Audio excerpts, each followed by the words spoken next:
Hello, everyone, and thanks so much for returning to another episode of Finding Peace with the Carol Howe team. It cannot be stated too many times and in too many ways that peace of mind needs to become our primary goal, since all else that we want to experience stems from this peace. And this peace is the obvious opposite of feeling of lack of safety. You can't be at peace if you feel threatened.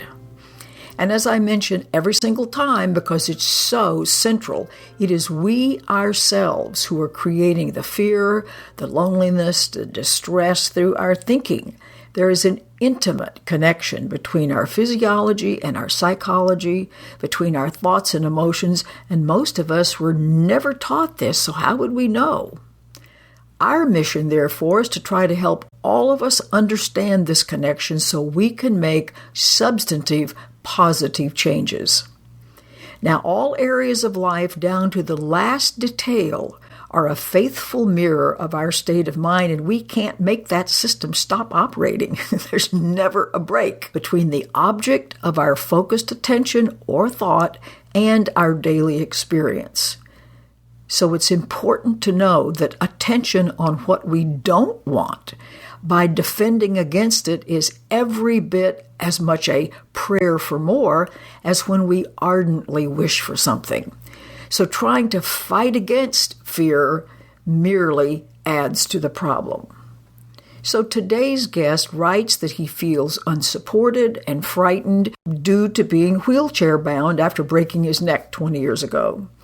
And his conviction that he is unsupported in various aspects of his personal life has turned into a self-fulfilling prophecy, the inevitable outcome due to the truth that what you think about becomes your experience. I'm very much looking forward to our conversation, and I trust you're going to be able to find places where these ideas will apply in your life as well. So here we go, and enjoy this conversation.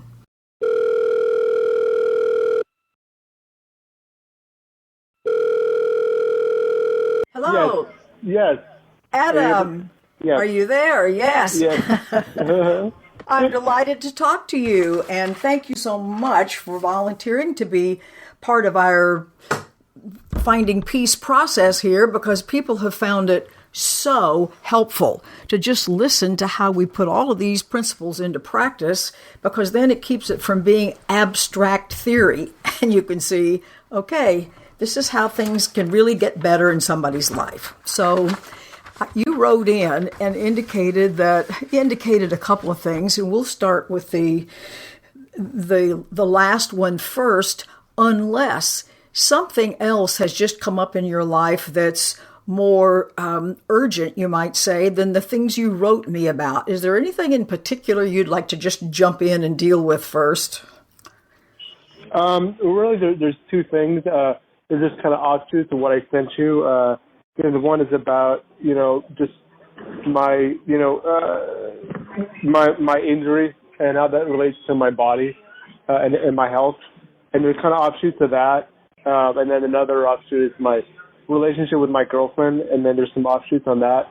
So those are the two main themes. Okay. They're kind of similar.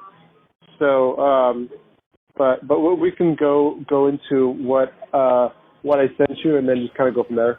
All righty. Well, the last one you sent was that you really have difficulty sleeping at night because I don't know if you have dreams about or are restless in some way about the fact of your breaking your neck 20 years ago and being wheelchair bound since then. So can you tell me a little bit more about what happens? So the biggest thing that happens that I've had for numerous years, and since I've been doing the course, it's becoming more intense as I've been working on the forgiveness process and all that stuff.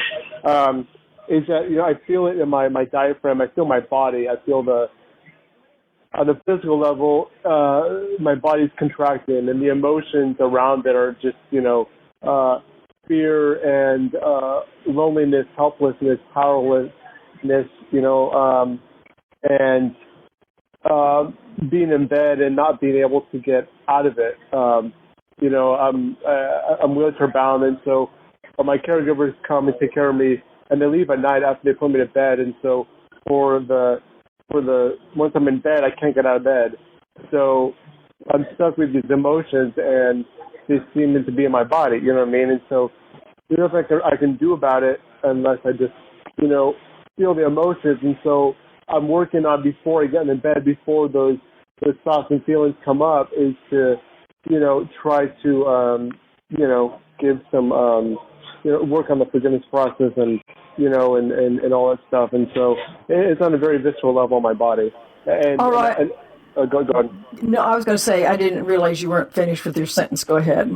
No, I was just going to say, when I come back and realize that it stems back to when I broke my neck 20 years ago, and when I lied helpless, after when I was paralyzed on the ground. And so a lot of that, of lying down paralyzed 20 years ago, I am projecting onto the situation lying in bed. So I hear you. And one of the things that I want to address immediately is where you say, well, I'm having these emotions because of what happened 20 years ago. One of the things I always want to try to clarify for everybody and for all of our listeners is that the emotional experiences we're having at any given moment aren't caused by anything a long time ago. In other words, there is something about our thought processes right now. There's something about a sense of danger right now, because to review, and maybe this is old information for you, but perhaps not for those listening, and that is the way our emotions are created in the first place starts with our thoughts, and they don't start with thoughts a long time ago. They start with the thoughts that we're having right this second. And when they're thoughts that signal to the brain that you're in danger, in other words, if you just started thinking about what happened and what might happen again, and in other words, if you start to ruminate over things like that, your brain is going to take you at your word, and it's going to turn on the stress response, which was evolved, shall we say, over we don't know how many hundreds of thousands or millions of years, but nevertheless, that is a survival mechanism in the physical body. In other words, if a lion is about to jump out of a tree at you, your body needs to know how to mobilize its energy in the most effective way so that you can escape, hopefully, from being lunch. So over the years, as the sense of ego, separate self, has developed, it has hijacked that system so that when the sense of self feels threatened, it's now no longer just the physical mechanism, it's that sense of self as well. Also, by thinking I'm in danger kinds of thoughts, the brain does exactly the same thing. It dumps the same chemicals into the body to try to prepare you to run away from the lion that's about to jump out of the tree at you. And it's that particular chemical cocktail that causes your emotions. So I hope you can see that it's never either what someone else is doing, nor is it what happens a really long time ago. It's thoughts in this moment that are always creating emotions in this moment. So now that's a whole lot of stuff. What do you think about that? It's all for me. It's all my own thought processing happening. Right now it's nothing happening.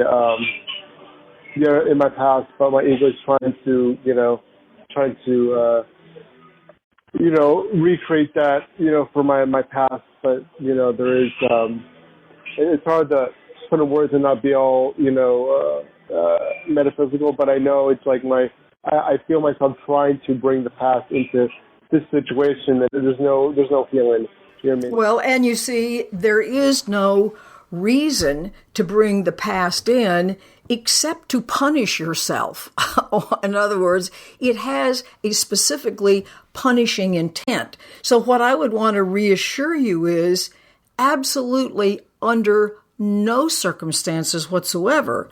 Are you guilty? Are you wrong? Are you bad? Do you need to be punished or anything else? In other words, right now is when, if that ego mind lures you into thinking about past difficulties, you're not required to go along with it. In other words, as I sometimes say, if a criminal knocked at your door and said, could I come in and wreck your house and destroy the neighborhood and so on and so forth, you wouldn't say, sure, come right on in. That's fine with me. You'd bar the door. You would call 911. You could do anything you do to keep or could do to keep something like that from happening. So we haven't realized that just because that habitual ego thinking is trying to get in, that we have to cooperate with it. We absolutely not only don't have to, we must not. So, but before I follow through with that, I want to deal with, okay, now that up to this point you have, shall we say, unwittingly created an emotional state which is very unpleasant and very uncomfortable, the key is, what do I do with that now? And that's where there is such confusion abroad in the land about the actual, shall we say, quick and relatively speaking, easy way to do with that. And so before I tell you how it's most easily handled, you tell me so that all of us can hear how you handle those emotions now. So, okay, your caregiver is gone, you're lying in bed, and you're really upset. So what do you do next? I know at that times when the fear becomes so intense and overwhelming, I'll be honest, it's so hard to, try to, let those emotions out, feel the emotions, because emotions are already there, locked in my body, so to speak, in my diaphragm, in my lungs, where I can't, breathe. And so I guess the best process I have is try to do it before I get into bed. But when I'm in this situation, it's right now it's nearly impossible, for me to try to do anything. So I just hold on for dear life. Well, see, there you go. I don't want you to hold on for dear life. That's the problem. That's why the diaphragm and the muscles and everything else are all locked in. In other words, it's very clear that you can't jump out of bed and run to somewhere. In other words, I don't know where you would run to, but in other words, you have no options. So once you're lying there and you feel afraid, this is going to sound absolutely counterintuitive, but it's what works. And that, well, first of all, let me see if we can practice with this now. Do you feel any distress at all right now? Do you feel any of that cramping in your diaphragm or tightening of muscles? I would guess that perhaps you do. That's probably chronic. Do you feel any of that right now? No, I don't. And I have before when I'm sitting up, as I'm sitting in my wheelchair right now. Mm-hmm. And when I do, if I do feel it, I know it's there, I can identify it, but it's when there's people around, I don't feel as much of the cramping, because I know if something happened in an emergency, they would be able to help me, call 911, I can still call 911 on my phone, but just to be able to have another body or someone there, if something did happen, just that thought is very powerful, to relieve that. It just, when I'm lying in bed, it's like, there's no one around, you know what I mean? So well, there may not be a body around, but boy, is there help around. And I realize that sounds, as you say, perhaps unnecessarily metaphysical, but I want you to begin to know what you can actually do. So if you're lying there in bed, and maybe you can imagine that, and you feel your diaphragm and everything cramping up, what I want you to do, and see how different this may be from what you're doing so far, is to just allow it to be cramped up. In other words, because right now what you're doing is fighting against how you feel and what your physical body is doing as hard as you can. Can you attest to that? Yes. And nothing makes anything worse faster than fighting against it. For one thing, to fight against it, you have to be paying attention to it in a resistant kind of way. Like there are all kinds of thoughts of, I hate this, I don't want this to be here, I'm going to do everything I can to not feel it, and so on and so forth. And strangely, although it gets to be not strange when you understand how the system works, with that kind of passionate focusing on how much you don't want this to be happening, the universe only catches the passionate focus. It doesn't know you're focusing on it because you don't want it. All it registers is passionate focus. This must be a prayer for more. And it gets worse rather than better. Have you ever heard anything like that before? Yeah. Yes, it does. Yeah. Well, there's one thing to have heard about it. It's another to put it into practice. So the absolute guaranteed what will happen. So it's too bad you're not lying in your bed now. We could practice, but just check right now and see if you're aware of anything that feels a little tight or a little pressure or a little, doesn't necessarily have to be painful, but just some part of your body that just calls your attention to it right now. Do you notice anything? Yeah, as I close my eyes, I can put that attention on my diaphragm. Okay. So what I want you to do is to do that. In other words, put your attention there, and all you're asked to do is to just, this is the counterintuitive part, is to just welcome it. In other words, instead of fighting against it, it's like see it somehow as respond to it as if it were a friend or something that you were happy to see. In other words, any way you can frame this in your mind that will keep you from fighting against it. In other words, you just notice it. In other words, you decide, I'm going to just kind of, in some way, wrap my arms around this. I'm going to really be curious about this. I'm going to notice it and breathe into it. In other words, any words that make it clear that the attitude toward what that feeling is needs to be one of welcome, where you have not the slightest desire to resist it whatsoever. Have you ever actually tried that? Not that per se, but I've imagined having, the Holy Spirit, Jesus, whatever you want to call it, breathe for me, help me to open my lungs, you know what I mean?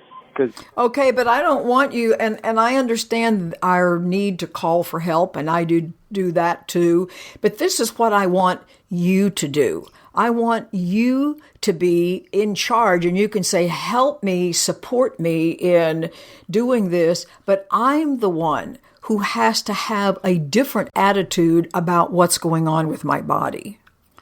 So it's like, ask for help by all means, but then it's you who must do the welcoming, because it's you who are, you might say, sending signals to your brain. And when you send signals through that welcoming, open, okay, if this is what my diaphragm is doing right now, all righty, that's just good. This is what it is. You send a signal to the brain that says, everything's cool, I'm not in danger. And it goes, good, okay.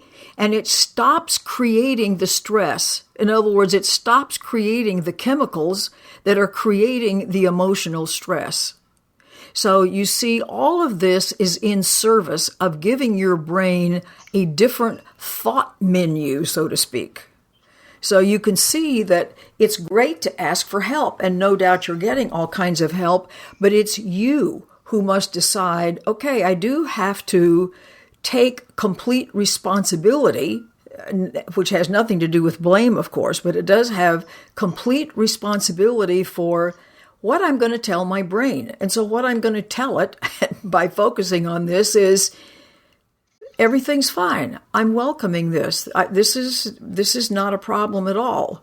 And then it goes, okay, and it shuts off all those chemicals, and you can begin to feel better. Can you kind of see the dynamics of what has to happen to turn off that stress response? Yeah. So what's coming up into your mind, since this is a very different way of approaching it? Which I would think you want, since the way you're approaching it now doesn't work for you. I would think you'd be very excited that well, here is another thing, and it actually works. And it's very exciting that it does. Yeah, when you said welcome it as a friend and use some other words, but for me, just allowing it is very scary, because when I hear allowing, it's like a rush of emotions and a rush of the fear that come in. But like welcome it as a friend, like next to me, or just welcome it as a friend, is exciting, because. When I think of a friend, I think of someone I can talk to and converse with and all that, and not, something that I need to, be afraid of. You know what I mean? Well, exactly right. And not only that, when you are approaching something as a friend, you're telling your brain, you're not doing it in so many words, but in some ways you are, you're instructing your physiology, I'm just fine right now. And we're only doing this one moment at a time anyway. So with the idea of befriending this, it's like, I want to be in a friendly frame of mind, because that's going to change my body chemistry, and that's going to change how I feel. That's going to change both the emotional state, and it can allow those muscles to relax, because they're being told, tighten up and defend, the worst is coming. And they go, okay. They don't question you and say, is there really a problem here? They just take you at your word. So that's why we want the words and the thoughts to be different, which is, well, it doesn't matter how I've approached this all the time up until now in my whole life. It only matters, how am I going to approach this now?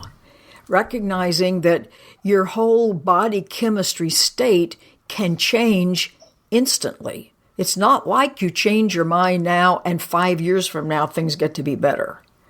You change your mind now and you begin to have some different feeling state right now. So let me ask you a question. Just as you're sitting where you are in your chair, okay, now just kind of notice how everything's feeling in your body. So can you notice just kind of what's happening in your body? Just as you sit there feeling like, right now I'm perfectly fine. There's no threat. There's no danger. Everything's cool. I'm finding out some different way to approach things.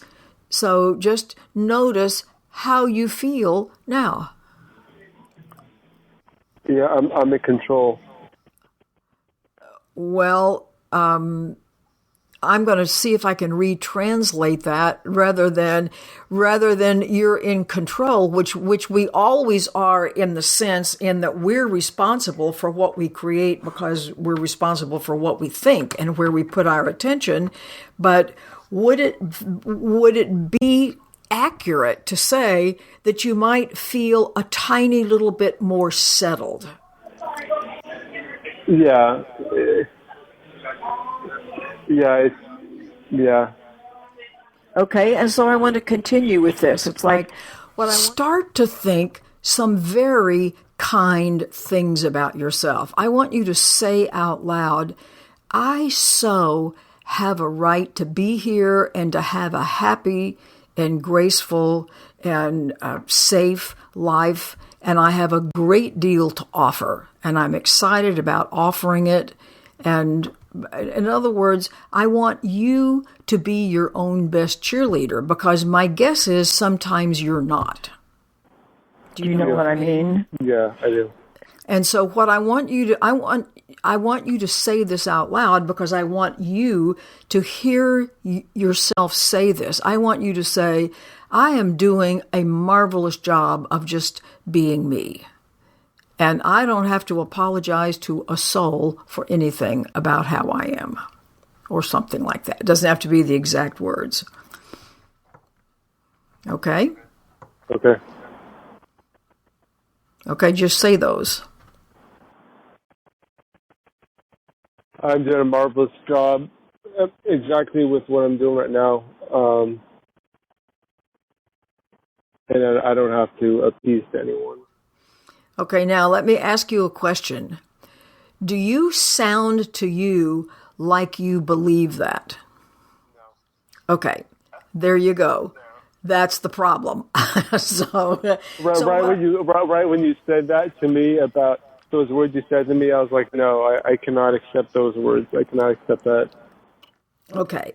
The idea that you cannot accept that you're valuable and good and you have every right to be here and you have a gift to give, those are the kinds of thoughts that are your responsibility to begin to talk to yourself about. In other words, because if you're not, the unfortunate thing is that whatever else you're saying has got to be not good at all. Is that fair to say?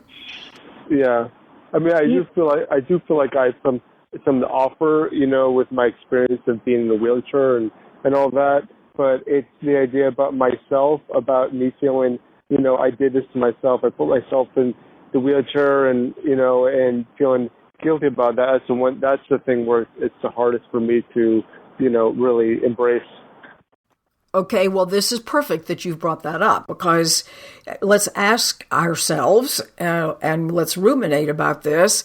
Like, why do you choose, because it is a choice, to beat yourself up and decide that you're guilty today? You see, decisions that we make about anything are always very real time. You said your accident was 20 years ago.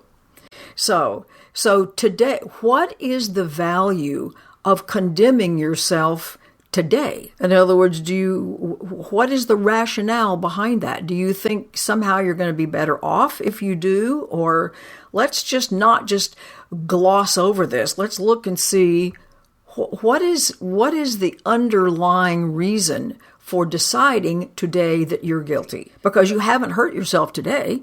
You fell out of whatever you fell out of 20 years ago. That's not happening today. So what are the grounds for this horrible self-criticism today? Well, the first thing that comes to mind is that, to me, the body is a great witness of, being here, in the world and stuff. And if it's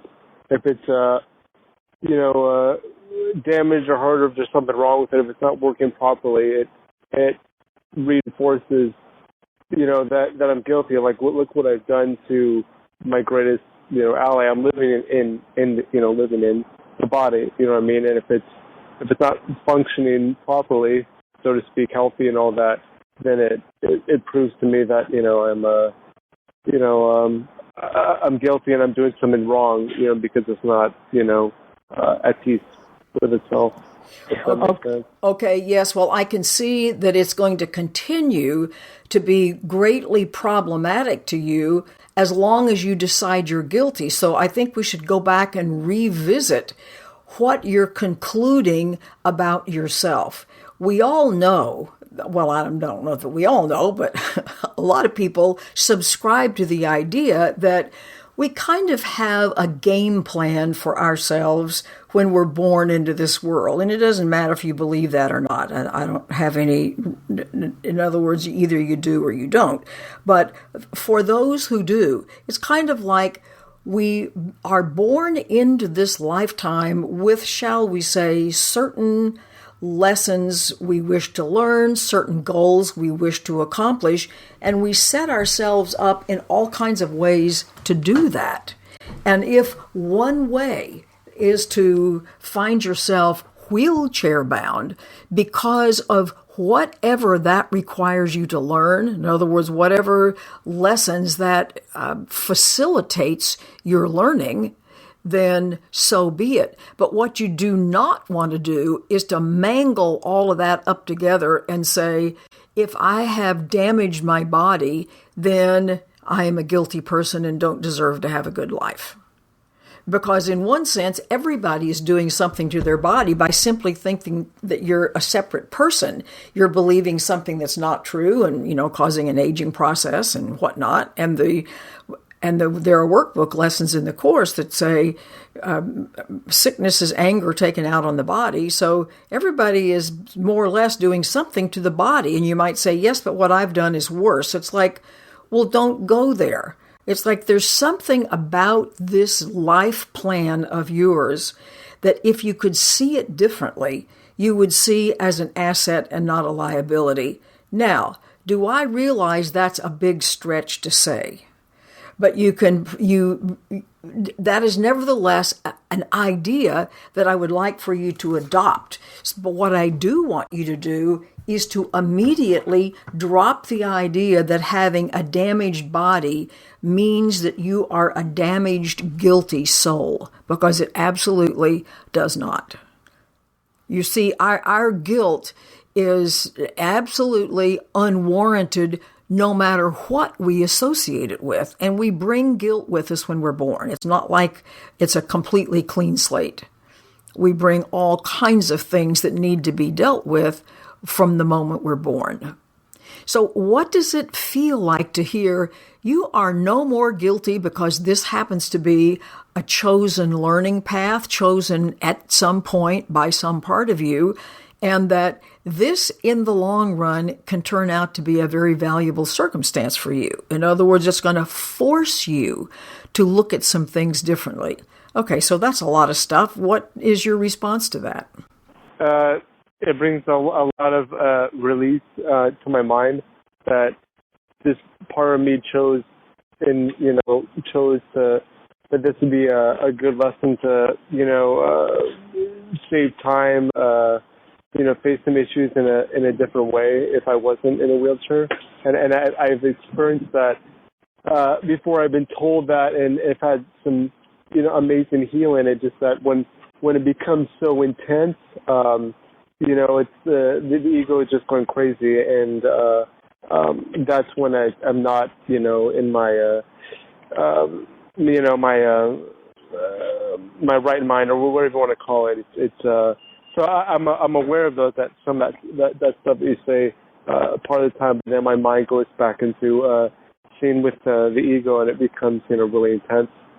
Okay, but let's address this. Let's take a look at the fact that your ego mind can't get your attention unless you agree with it, unless you side with it. So your ego mind could be saying whatever it's saying, like you're a terrible person for having an accident or whatever it is it says. What I want you to do is imagine that you're standing back a little bit, and this ego, something that represents that ego, is standing out there 6 feet in front of you, and it's going to start to order you around. Like, you are such a guilty person and you need to think about this, and so on and so forth. You go, hey, wait, guess what? I intend to pay no attention to you whatsoever. You have given me terrible advice over these years, and so I'm going to choose to listen to something else, and you can't stop me. It would be like if you want to change the dial on a radio station because you don't like the kind of music they play. Well, what's going to stop you from doing that? Nothing. The radio can't forbid you to turn the dial and listen to something else. So the ego mind is one noisy option that has unfortunately been given, shall we say, the default place. But this is where we need to go. I don't anymore have to pay attention to this, then I can fly out the window. And so I'm not. And what would that be like if you were proactive on your own behalf? What do you think of that? We don't have to just lie down and be like a doormat in front of an ego mind once you're onto it. It's when you don't recognize it that we get kind of sucked in. But when you recognize that there is something that's really greatly attacking you, that's certainly not the truth of you. The truth of you, the lovingness of you, the eternalness of you is certainly not attacking you. All it's doing is loving you. And I'm speaking in just the most modest way. It's really way more dramatic than that. But when you've got this option, shall we say, and it starts to go off on what's the matter with you, what I want to hear you now say, imagine that ego is trying to tell you what's the matter with you and that you're a guilty, crummy person, and it's standing right in front of you, 6 feet away. What can you say to it right now? Like, it's going to start to say whatever, and be assertive in your own behalf, on your own behalf. And I want to hear that. I want to hear you do that. So you want me to hear me say what? I want you to talk. In other words, imagine that your ego is personified by something, that like there's a shape or something standing in front of you, and it's starting off on what's the matter with you and why you're guilty and so on. And I want you to go, hey, wait, stop. I absolutely am not guilty, and what's more, I plan not to listen to you whatsoever. You have no right to say those things. They're on no foundation whatsoever. I'm turning the other way, and I'm not listening. Goodbye. In other words, I want you to feel that kind of energy arise in you. You're not being angry, and you're not fighting with it. It's not like you're going to have a debate with it. You're going to declare, I'm in charge, and this I will not tolerate any longer. I want you to allow some sense of enthusiasm on your own behalf to come up and then speak to that ego voice. I just want to hear you say that. I want you to hear you say that. What came to me, and I don't know, is that you don't owe me, that I'm in charge, meaning not the, ego in charge, but, a feeling of connecting to myself. You know what I mean?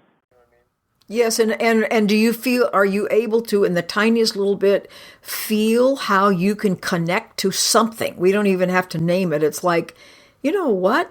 I actually have a right to stand up for myself. You're not fighting against, you are standing up for. That's not the same as defending. Defending is against something. You're not going to be against something. You're being for you. So that's the tone that I want you to take when you speak to this imaginary ego standing in front of you that just keeps dragging you around. Yeah, it's like that you don't have power over me by me trying to defend it and being afraid of it. It's like I'm giving it power, giving it more power, more energy. But am I me? Just saying that you don't own me. You don't. You can't control me. You don't. Right, and what I want you to do is not tell me that you're going to do that. But I mean, I love it that you're telling me you're going to do that. But I want you to now do that. In other words, I want you to look out in front of you at something and pretend like it's 6 feet away. And I want you to feel the right to be assertive on your own behalf of like just standing up for yourself. And you're not fighting, but I want you to feel empowered. And so in your mind, this will help you. Imagine that there are thousands of people right here loving you, right here on your behalf. Now, they're not an army fighting for you, because this is not about fighting anything. This is support. This is like a giant support structure that's right here surrounding you, encouraging you, being right here, providing a tremendous amount of energy. So with that in mind, knowing these guys all have your back, so to speak, begin to declare, you know what, I'm not listening to this anymore. Feel proud and tall and there for you, like your own advocate, like being a very important advocate for you. So direct your attention now not to me, but to someplace in front of you where you can imagine that ego voice is hanging out. Yes.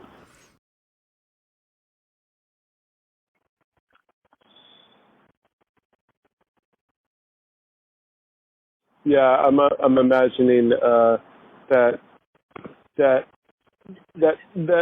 feeling or that out in front of me, and realizing that it doesn't have any power over me, that I'm empowered by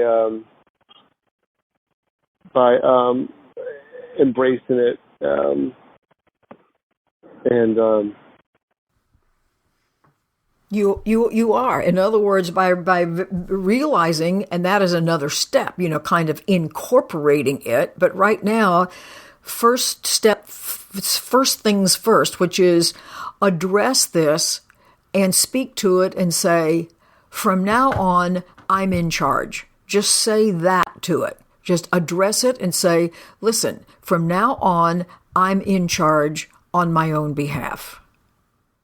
Just say those words with as much power as you can conjure up and see what happens. From now on, I am in charge. I'm in charge of the situation. And I'm not listening to you. And I'm not listening to you. Okay, do that again. That was better. Do that again, kind of like, this is for real. I'm absolutely standing up for myself, for my own well-being. This is important for me to do because I am a valuable person. Keep thinking that in your mind, and it's like, say it again. Anything you want to say, but along those same lines. I am in charge. I'm not listening to you. I'm valuable, and I'm an amazing person. I don't need to listen to you. So does that feel different from a little while ago? In other words, does it actually feel to you like that could possibly be true? Yeah, when I imagine all the hundreds of thousands of people that are here, to love me like you were saying, right when I have that image, when I imagine that, and I can feel that they're with me, that right in front of me, that figure of fear, of feeling powerless, that I feel, in my body, that just dissolves. You know what I mean? Exactly. Yes, I do. And so you see, you know what? I can do this anytime I want. In other words, I can lie in my bed and my caregivers are gone, and it's like the ego voice wants to come in with all sorts of scary stuff and so on, and you go, no. Now, if you have succumbed to the voice and you're afraid, then befriend the way you feel. In other words, recognize this gigantic support system is with you, and you can completely trust this.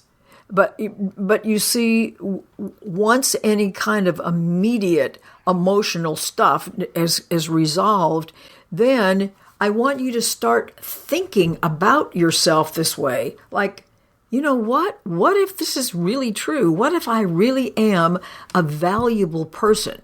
You see, the reason why, and we can't get into everything today, but one of your other messages was that you felt very unsupported by the people around you.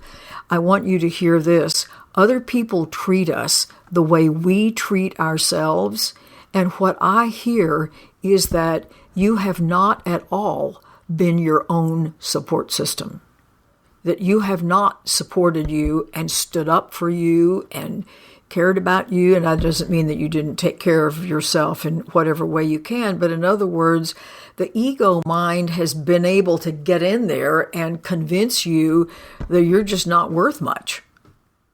And that's what has to be completely turned around, because that's being deeply, deeply unsupportive of oneself.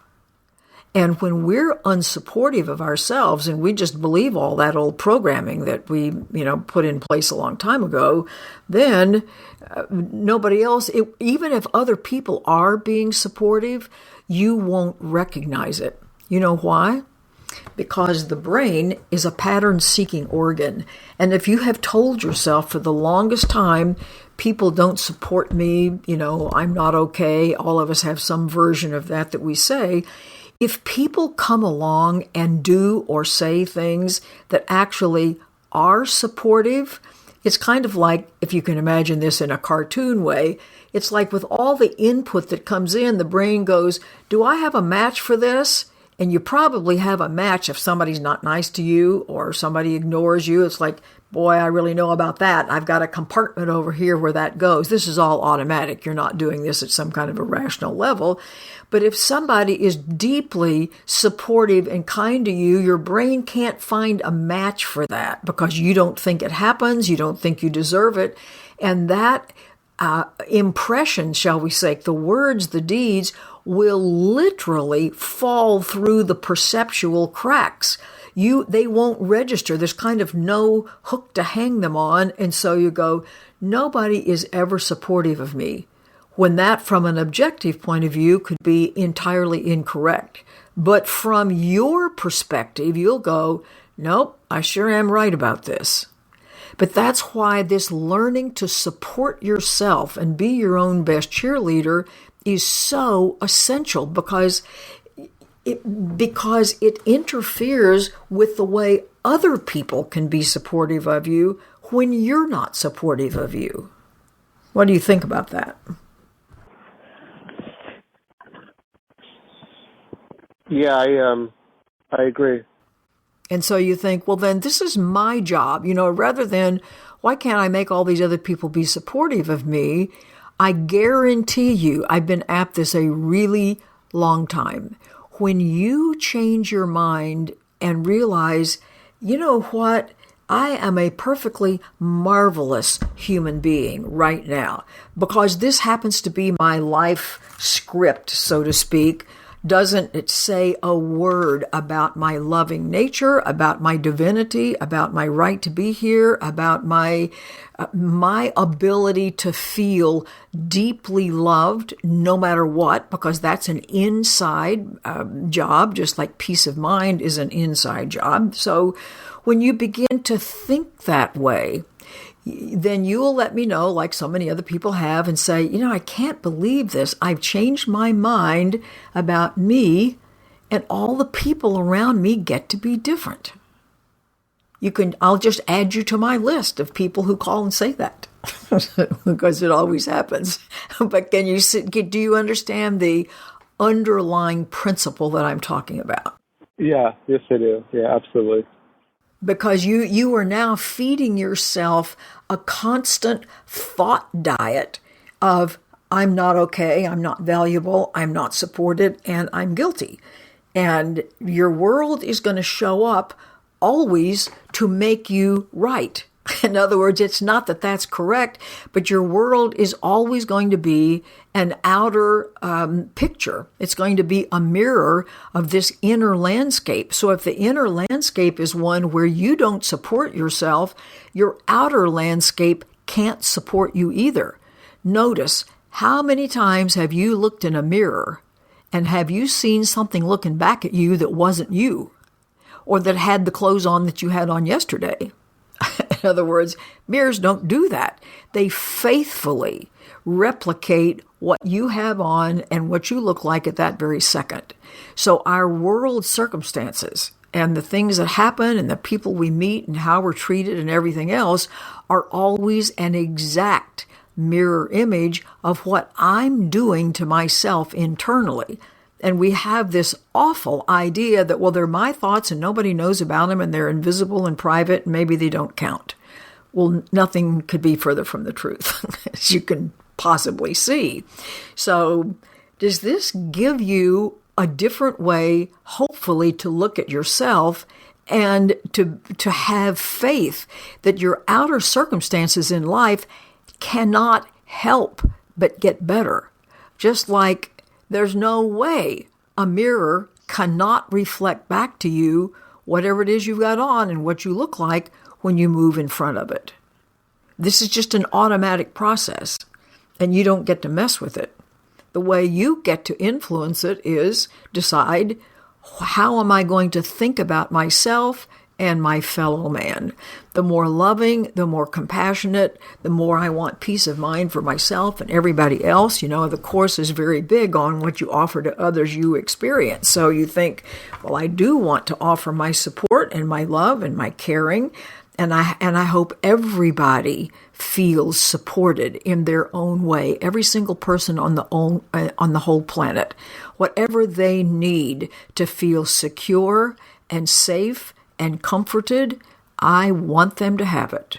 When that's your prayer, in addition to being your own best cheerleader, then all kinds of things are going to happen in your life that aren't happening now. What do you think? Yeah, that sounds very nice, and I definitely agree with you. When you're talking about the reflection of the mirror, it's like when I look in the mirror, it shows it shows me and no one else. It's me, and it's everything is my lesson. And sometimes I can be hard on myself, but we're just saying it's good news. That it's another opportunity for me to heal myself, heal part of myself that I didn't want to see. These are opportunities, once again, that are coming back for me to look at again. This is awful that I've considered myself guilty all this time. What I now need to do is to say, I absolutely am not guilty. I have made a mistake of listening to my ego mind and agreeing with it that I need to be put down in some way. That's not a crime. That's not an in-the-moment crime. It's a mistake because it's an unloving choice. Well, now I'm going to change my mind, and it's like changing your clothes. Then you're going to have a different reflection in the mirror, and it's automatic. It's not something you have to go out and make happen. It's an automatic process. So I hope you feel greatly encouraged that your well-being rests in your hands, and in your hands only. And it doesn't matter how much your ego mind says, well, you're much more helpless than other people because you're in a wheelchair. It doesn't matter whether you're in a wheelchair or not. You are not helpless about how you think about yourself and your fellow human beings. And that's the important part that can guarantee either a lovely, marvelous experience internally, regardless of whether you're sitting in a chair or not, or a terrible one. So it's not the sitting in the chair that's making the difference. It's how you're thinking as you're sitting in the chair. And that it can range all over the map. And you've got some great help now about, I need to think about myself and my contribution to the world, which is amazing, just like everybody else's, very differently. And when you do, your experience is going to be different. There's no way it cannot be different. I hope you feel excited about that. I do. Yeah, I do. That gives me a new sense of energy of looking at this. That I'm not alone. You're not bad. You're not alone, and you're not guilty. You're not bad. You're not alone, and you're not worthless or undeserving or anything else. And we all learn that in our early years. Our brains don't function like adult brains, so we can't filter things out, and things just get dumped in our subconscious mind, and it never occurs to us when we're grown, gee, is everything about me that I believe accurate? We just presume it is, and it isn't. So hopefully, starting tonight, you can go, you know what, I'm going to really be my best support system when I lie down in bed. And when that ego mind is not going to get a foothold about anything at all. It's like to fire it. It's like I am now going to think what I want to think as I lie here in this bed. And what I'm going to think is it doesn't matter if the body is crippled or not. The mind can choose to love. The mind can choose to regard everyone kindly. Even the people that you think are awful. That's just the conditioning and programming that's causing awful behavior. But behind everything or within everything is something eternal and beautiful and good and precious and on and on and on and on and on. And those thoughts are absolutely as available to you lying in bed under your circumstances as they are to any of the rest of us. So that's where your power is, and that's how you can exercise your right to a happy life. Is that a deal? Yep. That's a deal. All righty. Will you get in touch with me sometime and let me know how you're doing? I will. Thank you. Okay. Bye. As always, I never cease to enjoy conversing with anyone who is determined to find a better way. In this case, where Adam has felt so unsupported, I surely hope you could hear that his strategy thus far has been to fight against his feelings and how non-productive that has been, actually making things much worse. I also trust you could hear how difficult it has been for him to be his own best advocate when it comes to supporting himself with his thoughts and his beliefs and just being there for him. But now, with awareness of his self-sabotage, he has the choice for making profoundly different decisions. So please spend some time being introspective yourself and notice where you are not your own best cheerleader and change your mind starting now. You so deserve it. Remember, new thought patterns result in new life experiences, and only you are in charge of that. Looking forward to joining together next month, and until then, good luck changing your own mind and changing your own life. Goodbye for now.